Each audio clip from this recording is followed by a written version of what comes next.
If you're looking for a clean, sober, professional, academic, well-researched, historically accurate, generally accurate, serious podcast on Southern folklore, ghosts, bizarre events, and unique people, this podcast is not for you. However, if you've decided you can live with that, then join us for The Strange South.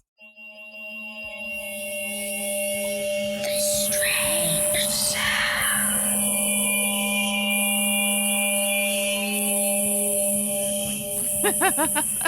I need a constant IV antibiotic during this time of year. I think we all need a constant IV right now.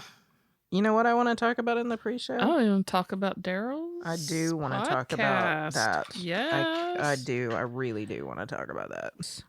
I told Courtney, were you down here or were you upstairs? I told her it came on when I got in the car to come over here. And I almost hit stop because I was like, it's the last episode. I'm on the last one. And I was like, I can't start. It's got to all be at the same time. I can't. But I couldn't turn it off. I can't turn it off. She's fucking amazing. I know. I basically gave my life over to it for the last 3 days. Yes. Well, between all the, all the other stuff we were doing. Oh my gosh, it's been so busy. It's been a long weekend. We're kind of just staring at each other like, what are we doing here? How is this going? They're refusing a second drink, okay? That's how things are going right And now. how did that go? You took it because She gave it to us anyway. Right. Despite the fact that I was laid out yesterday. No, Friday. Day before yesterday. I don't even know what day it is. No, it was yesterday. I was so bad. Oh, well, Yeah. from Friday. From Friday. Today is Sunday. We'd had a fantastic Friday. Yes. We had did. a photo shoot with the wonderful Morgan Worsham. We had so much fun. And Morgan has a photography studio. She does photos for weddings and really anything because obviously we didn't have a wedding, but we had headshots done. And if you want to find her, you can find her on Instagram. It's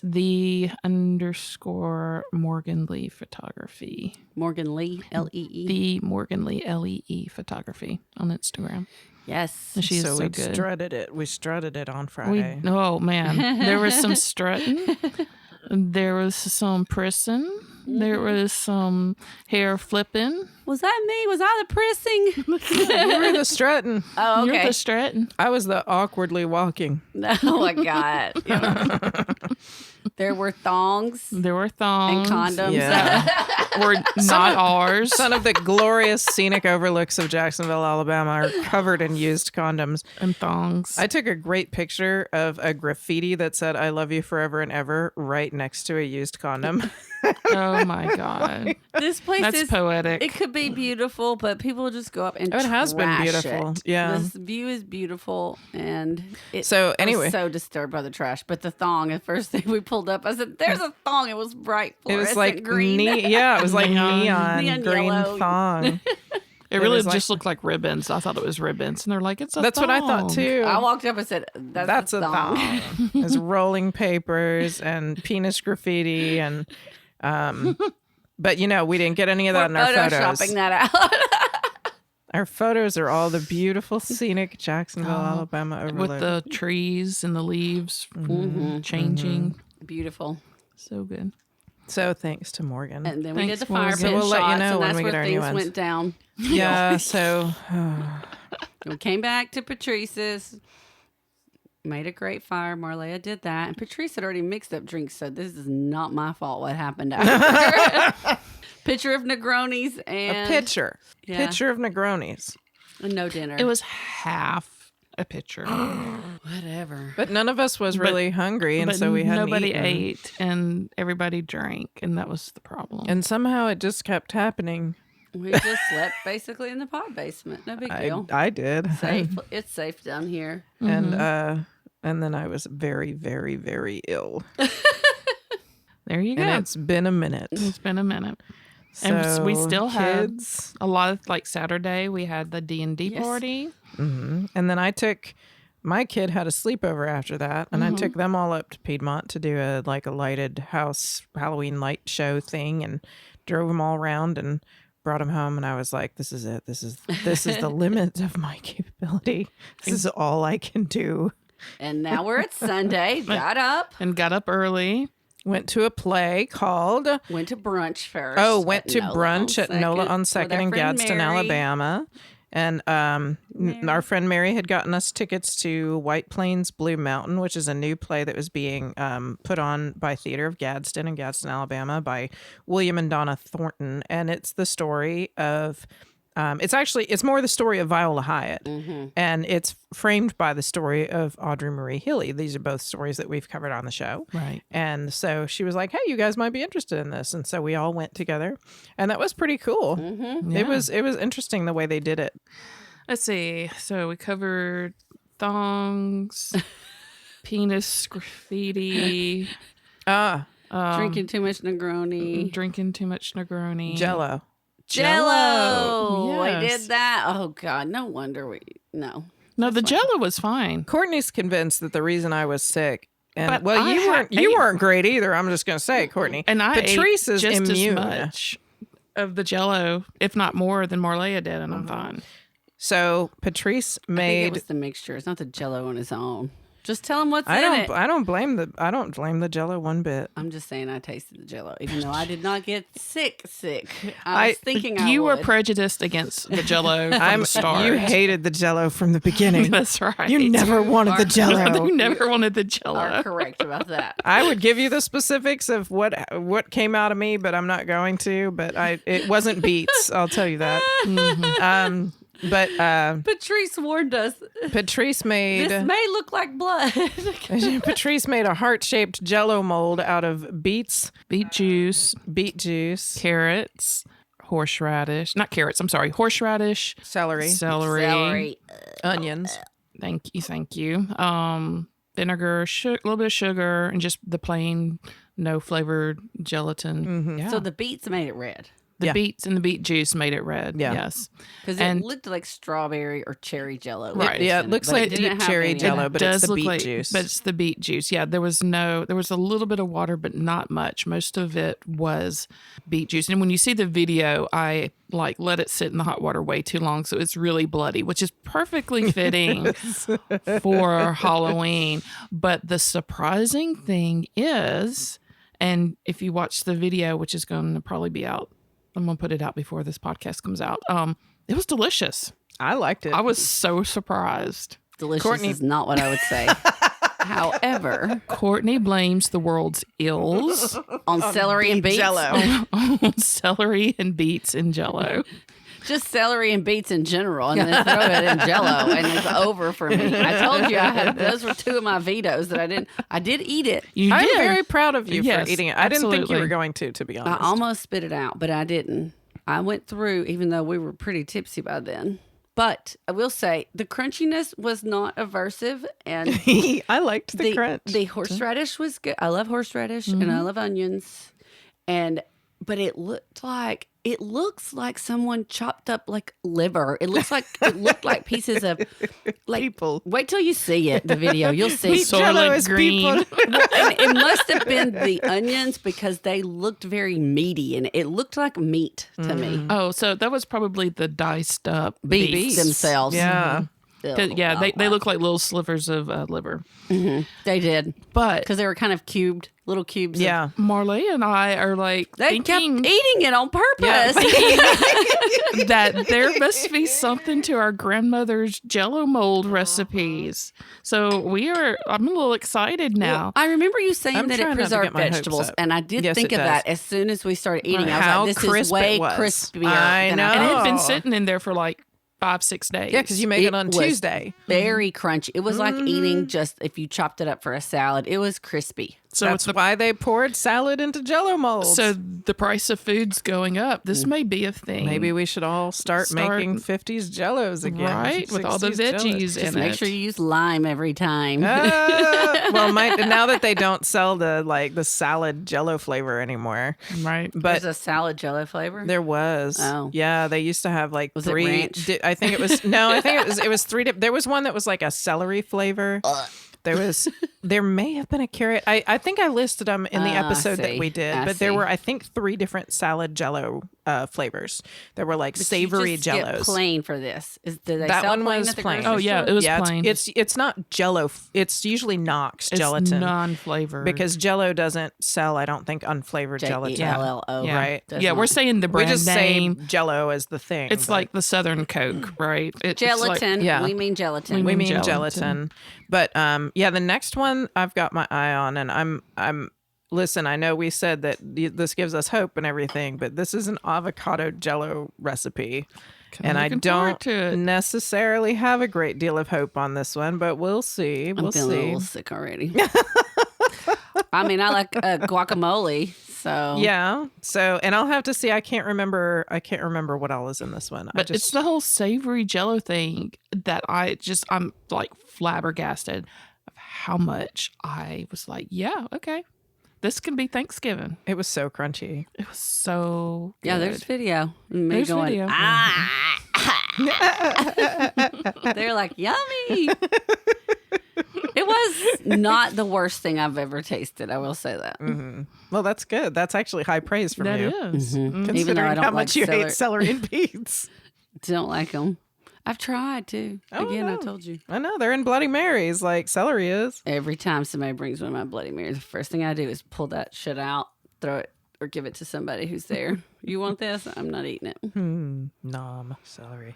We had All Bloody right. Mary today too at brunch. That was nice. Nola's brunch was awesome. Let's talk about Daryl's podcast. So, Patrice's friend, Daryl Lisa Fazio, Fazio. has released a podcast called Pearl River Remains. And I can't say enough good stuff about it. And this isn't one of those like, this isn't a bias because you know the person, though I've met Daryl. We had lunch together one time. Right. But I've been absolutely floored by it. And I haven't, it only came out at this time of this recording, it's what, 3 or 4 days ago. It's been out for about 5 days. And as soon as I saw Patrice post about it, I was like, oh, I'll give this a listen. I just ran out of another thing and let's give it a shot. Because I don't listen, I probably said on the show a billion times, I don't listen to audiobooks. I don't listen to fiction podcasts. It's just not my thing, and it doesn't usually hold my attention. I have not stopped listening to this for like 4 days straight, and I'm almost done. I think I'm at like, how many chapters are there? I think there's like 20 some chapters, and I'm almost finished. Right. Because I can't stop. It's it's insightful and moving and really well performed and really well written, is 100% real, believable, as much as it deals with, things that are kind of beyond the natural in certain places, or well, I guess supernatural. This is supernatural. I don't know that we would call it that, but beyond what's normal. It just sounds the tagline so believable that she has is a serial fiction Southern Gothic ghost story. It's really beautiful. Here's a little paragraph just to let people know. It says wonderful. when human bones are discovered in a Mississippi riverbed, Fran Bowden, a loner with peculiar gifts, returns to her small town to probe the origins of her mother's long ago disappearance and confront the ghost of her family, both living and dead. And, like, Daryl is just amazing. I highly recommend everything that she does. Yeah, it's great. So y'all go listen. Go take a listen to it. We'll have a link on the website. Definitely worth your time. 100%. Absolutely. Do you want more Strange South every week? We can help. You can follow us on Facebook, Instagram, and Twitter, and you can join our Facebook fan group, Fans of the Strange South Podcast, to keep the chat going with our whole creepy community. Do you have a story idea for us or a story of your own to share? Email us at stories@thestrangesouth.com. Plus, if you join our Patreon, you not only help support the podcast, you get an exclusive bonus episode for every show and a discount on merch. You can find links to all of these things on our website, thestrangesouth.com, along with photos, links, and show notes from every episode, Strange South t-shirts, mugs, and other goodies. See you there.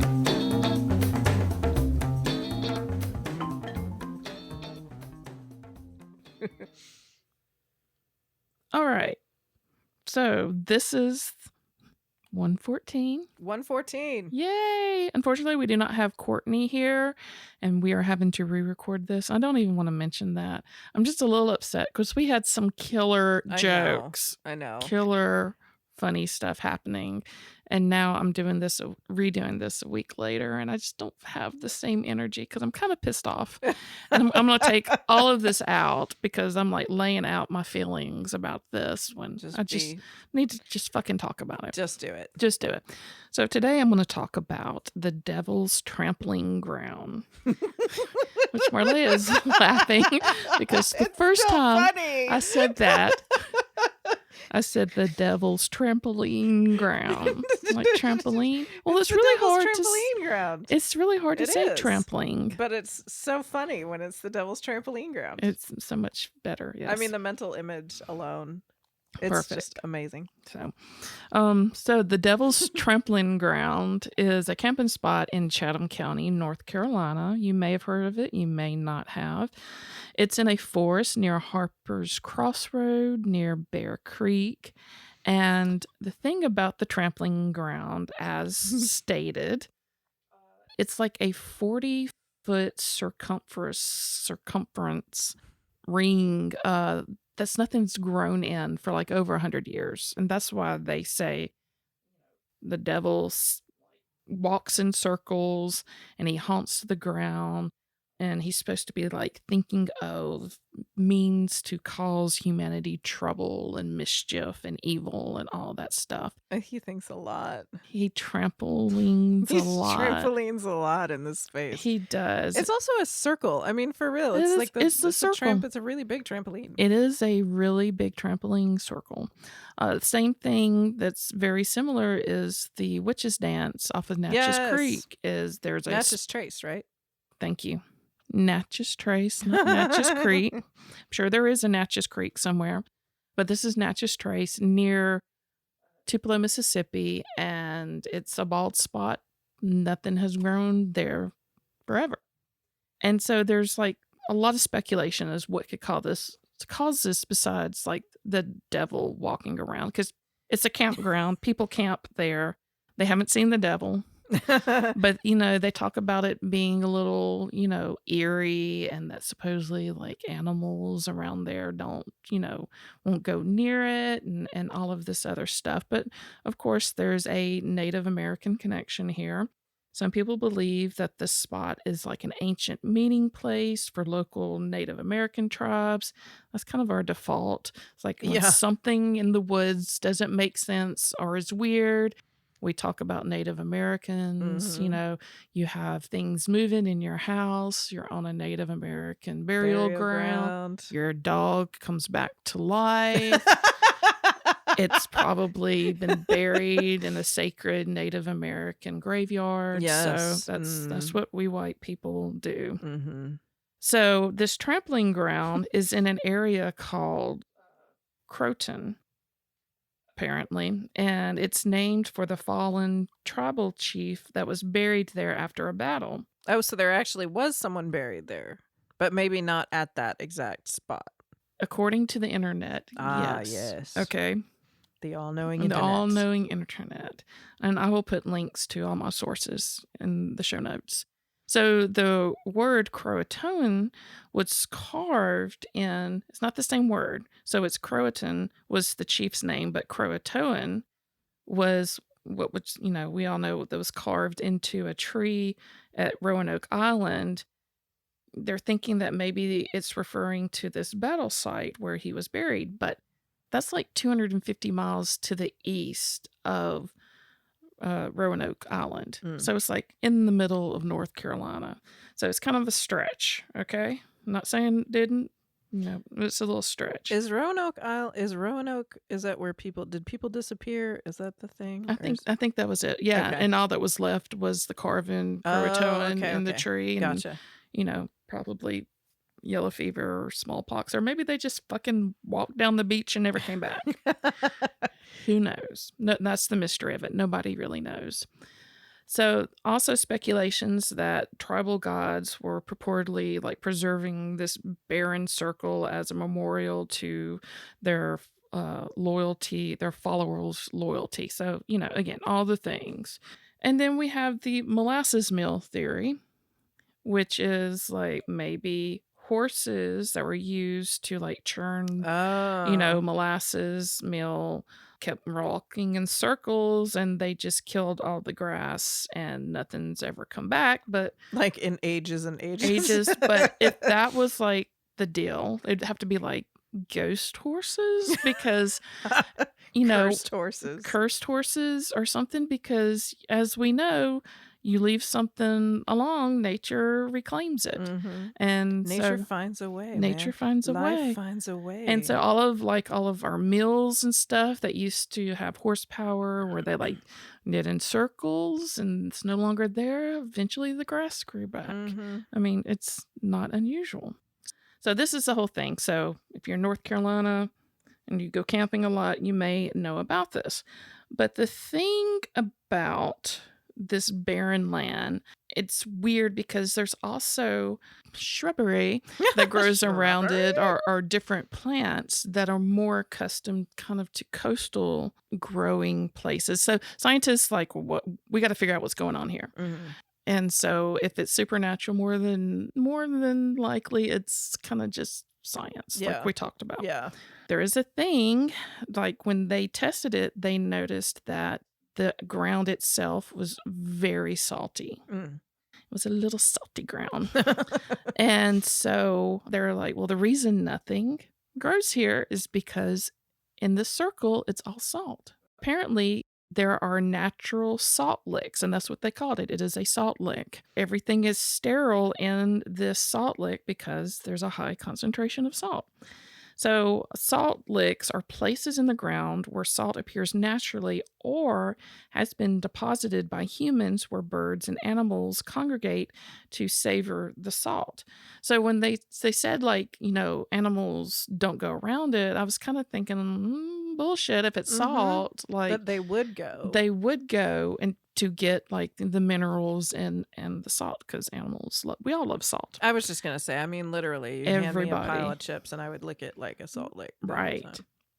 So the thing about salt licks that I didn't know is that parts of like the modern day highway system, they kind of formed because of animal trails that were used by Native Americans. And, we talked about Natchez Trace, being kind of an animal trail that ended up being used by Native Americans, then that we kind of took over and became like a main trail going from Natchez, Mississippi, all the way up to Nashville, Tennessee. But what it is that these trails along the way would have salt licks. And it was where people would like take all of like their salted beef or whatever scraps, and they would, instead of just like randomly throwing it out, they would wait until they got to these certain areas and they would deposit them. And that would, because salt is valuable. Salt was valuable back in the day. And they would use that to kind of like lure animals in to hunt, or they would use that, get their daily salt intake, right? So these rest stops, both temporary and permanent, would be where villages were kind of established around these trails near these salt licks. It would be used commonly, and then as later days and explorers and colonizers came about, and with horses and stuff, they just became like, kind of a landmark. So everybody kind of knew where and they would be. They knew where they would be, so that you can, give your horse a break and you can throw your salty scraps or whatever there. So, like I said, your Pringles, like throw out your Pringles. So I'm sure that's what happened with Witch's Dance, because nothing grows in that spot. I'm sure it was either a natural or more than likely a man-made salt lick. And these are supposed to be all around these early trails, which I thought was so extremely interesting. So Native Americans would carefully save the salted remnants and place them strategically in their hunting grounds to attract wild animals and birds. They recycled these licks, and, every time it's kind of like they re-upped it to enhance it, to make it bigger, to attract more game into the area. These became tribal properties, and other tribes and neighbors would not take over somebody else's salt lick. So it's like if you put all your scraps in this one salt lick, then your neighbors or the neighboring tribe knew that like that was part of your village and your campgrounds, and they wouldn't use it. They would have their own salt licks somewhere else. Which is interesting. So why all the talk about salt, and why were these salt licks areas so important along the trail? It's because salt has been like such a valuable commodity. We don't think about it nowadays because, you know, we have salt on the table. It's not hard for us to get. Salt has been called white gold throughout the ages. And there's this really interesting article that I got a lot of my information from. It's called Salt, Social Standings, and Religious Superstition. And it's from saltworksconsultants.com. That makes me laugh. It's such a funny like website and business name. But It got salt. We all have can so we much consult salt. with you about salt? We have too much salt. We do have too much salt. Early days, primitive people, cave dwellers, didn't really have any concerns about salt because they got all of their minerals and salt from consuming the blood of the animals that they killed. Salt consumption was not anything they had to add to their nutrition or their dietary needs. But as we moved more towards less migration and more towards farming and agriculture and stuff, we needed a way not only to preserve food because and meats that was brought in because we weren't hunting every day, but also to get that mineral. Like if you're eating plants all the time, plants are not salty, and you do need salt because your body, we are salty people, right? You're salty. We're all salty. So the demand for salt increased, and it started to become like this monetary exchange. And like anything monetary and the increase for and the demand for, you have money and power, and usually war comes about over the possession of salt. So civilizations rose and fell literally in the pursuit of this white gold that we know as salt, which again is something I've never really thought of. Early Romans controlled the price of salt and would increase it to fund their wars, and then reduce the price also to make it available to their common citizens. They built roads specifically for making transportation of salt more convenient. One such road is called the Via Salaria, and the Sal in Salaria is Latin for salt. They literally built a road for the transportation from the Adriatic Sea to Rome so that they could bring the salt to preserve their foods and to use as barter. And it was as easy as like, you know, evaporating seawater that we still use today in order to make the salt. So if you had like access to seawater, you know, you could evaporate and get the salt. And that's what they were doing. And then they were shipping it inland. And Rome literally paid its soldiers in salt. Oh, weird. The word salary, you know, sal and salary is a Latin word for salarium, which means payment in salt. So every time that we like, you know, what's your salary? What is your payment in salt? That's what it means. Everything's salt, y'all. Oh my God. That's crazy. It is crazy. So in medieval times, it was all social status. People who had easy access to salt during meals were like had the higher social status. There was a saying when you're at the nobles' table that if you were seated below the salt, that meant that you were not nobility and that you were unworthy to access the salt, which was a luxury, an expensive commodity. In America, salt is thought to be a major factor in the outcome of many wars in American soil. During the Revolutionary War, they would interrupt the salt supplies going out to the soldiers. And in the War of 1812, soldiers in the field received not salt, but salt brine, so salt water, as payment because the government was too poor to pay them with money. And if you ever drink Gatorade has salt in it. Yeah. And that's one of the things it does is it replenishes the salt that you lose when you sweat. And that's why we need salt, because it helps our body function. Gandhi, in an act of nonviolent protest to the British salt tax, British fucking taxed everything, right? Yes. Gandhi, Son of a bitch. Colonizers. he went down to the shore because what the British did is they said, okay, even though you have access to the sea and you can make your own salt, it is against the law and a punishable crime for you to do so because we want you to buy British salt. So Gandhi was like calling their bullshit. And so what he did is he marched down to the water and started to produce salt. And he's like, come at me, but he was saying it's ridiculous for you to make salt production, which any person, regardless of status, could do with just access to the ocean, and then making it punishable by law. So it was ridiculous. Then we get into salt being used in rituals. We talked about how salt is used for currency and the power of salt and those who have it and those who do not. So, of course, bring in religion to this because we talked about Rome and their use of salt for payment. So salt became a religious symbol, and it represents the incorruptible purity. And it has like this long history of being used in rituals to purify and as magical protection and blessing. Salt has been used throughout the ages as a ward against negative energies or evil spirits.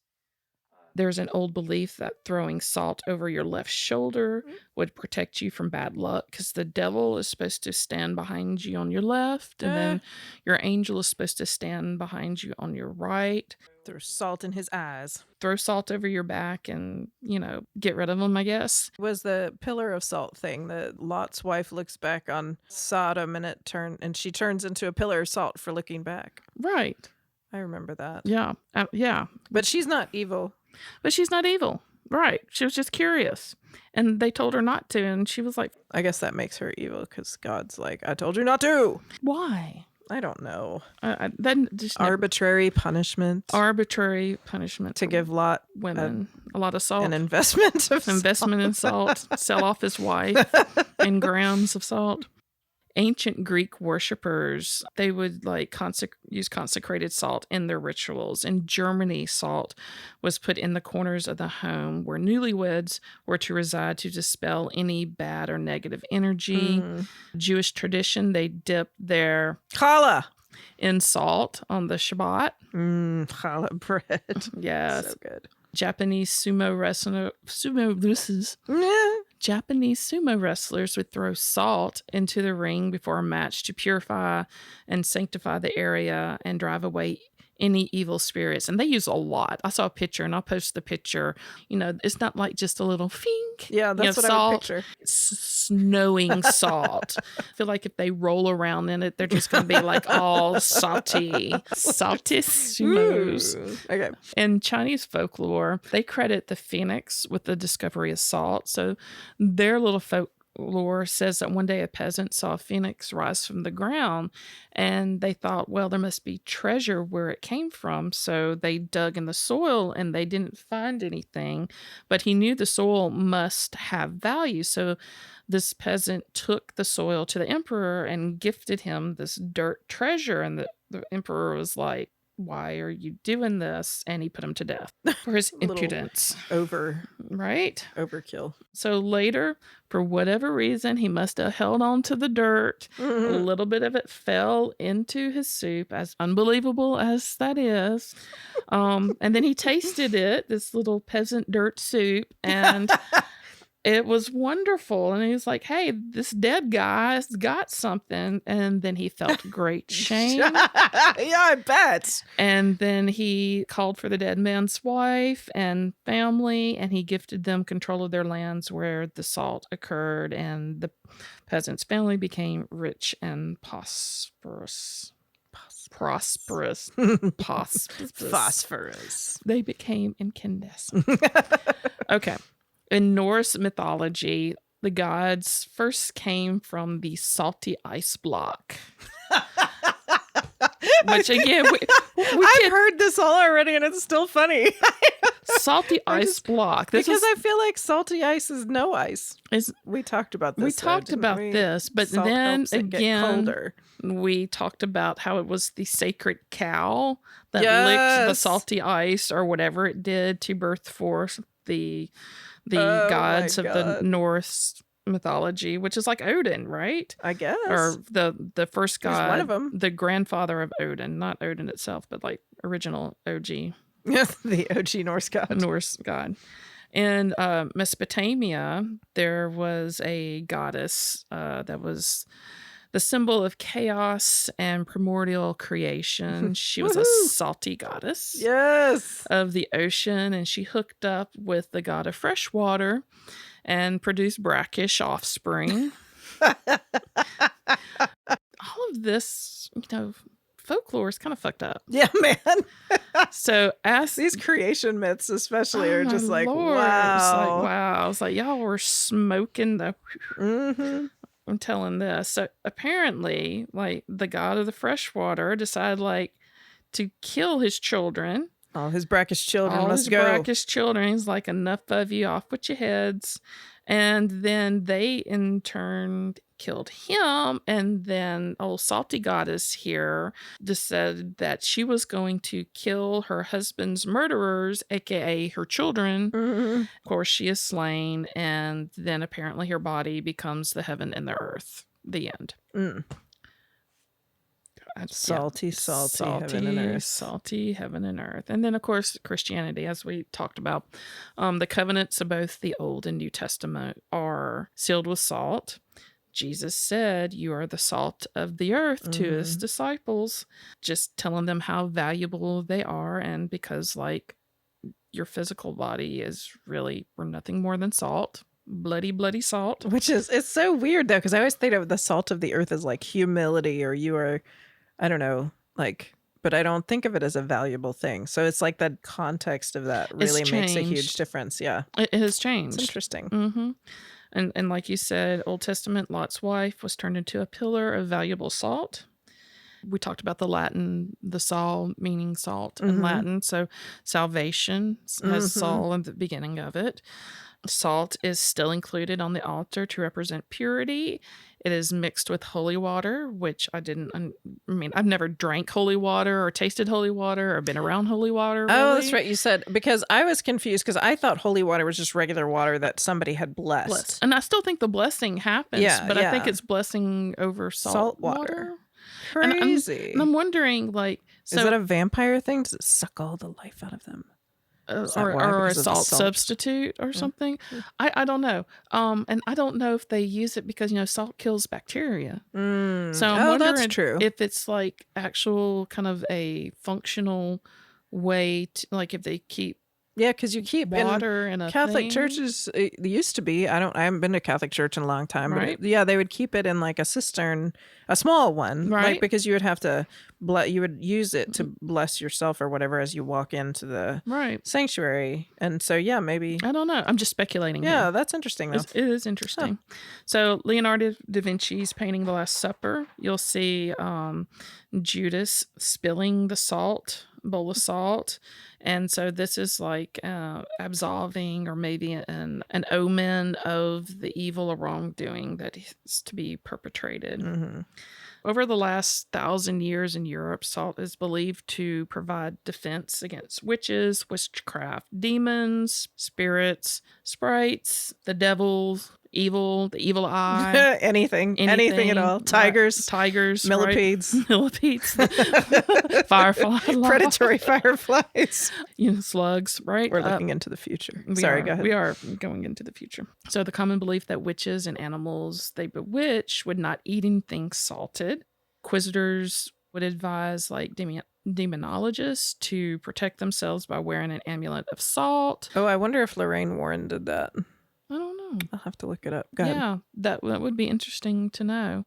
They use it like on Palm Sunday to, along with other herbs, pressed into a disc of blessed wax. We already talked about the evil witch, right? So peasants in fear of witches would throw salt outside the front door and then lean a broom next to it. And so the passing witch would have to count all the grains of salt. Oh, yeah. Because apparently witches have Can't OCD. count. And they lose track of how many, I don't know. Like the Rougarou. I remember that. Yeah, Rougarou. it was So like it's it an was evil the same thing. thing, Yeah, right? it's like evil can't count. Don't worry. Evil can't count. So the idea that, the devil's trampling ground, 1, 2, 3. jumping ground, Mm-hmm. or the witch's dance, it's evil because there is salt there. It's just, to me, a very interesting paradoxical thing. Yeah.